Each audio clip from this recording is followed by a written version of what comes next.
जादुई सेब।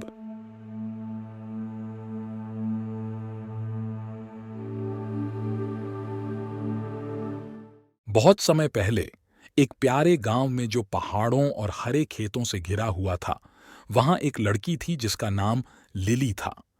वह अपनी अच्छी दादी ग्रैनी रोज के साथ रहती थी, गांव के किनारे के एक सुखद घर में। ग्रैनी रोज एक होशियार बुढ़िया थीं। वह और लिली वास्तव में किसी दूसरे से भी ज्यादा करीब थे, जैसे कि दुनिया के सबसे अच्छे दोस्त।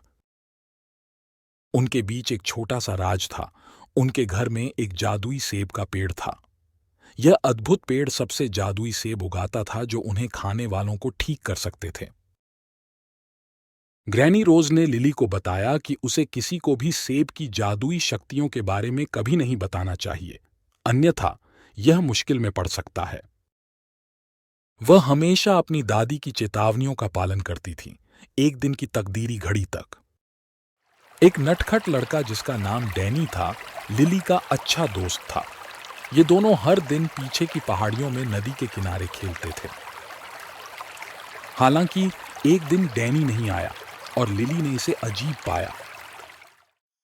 उसने उसके घर जाने का निर्णय किया उसे खोजने के लिए।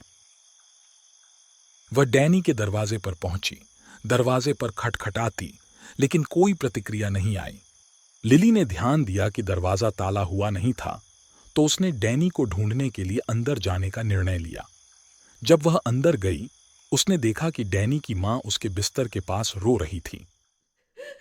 डैनी की मां रोती थीं जब उन्होंने बताया कि डैनी ने कल अपने घर लौटते समय कुकुरमुत्तियां तोड़ी थीं। उन्हें खाने के बाद उन्होंने गहरी नींद में गिर गया था।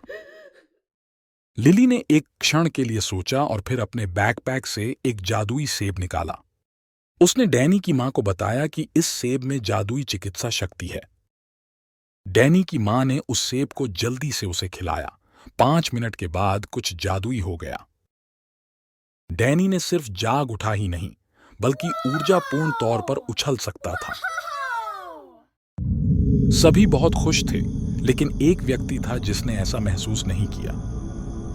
लिली ने एक आदमी को खिड़की के पास खड़ा होते हुए उसे गंभीरता से देखा। ये डैनी के पिताजी मिस्टर मॉरिसन थे। उन्होंने धीरे से पूछा कि डैनी को कौन बचाया था। डैनी खुशी से बोला कि लिली ने उसे एक विशेष सेब दिया और उसे खाने के बाद उसने जाग उठा। लेकिन जब डैनी वाक्य समाप्त करने वाला था, तो लिली ने उसे बड़े आवाज से रोका, क्योंकि उसे पता था कि मिस्टर मॉरिसन को इसके बारे में पता नहीं चलना चाहिए। मॉरिसन और भी जिज्ञासु हो गए। वे उनसे छुपाया गया क्या था? एक स्थिर और संजीवनी आवाज जो ग्रैनी रोज की थी ने वातावरण को दूर किया। यह घर लौटने का समय था।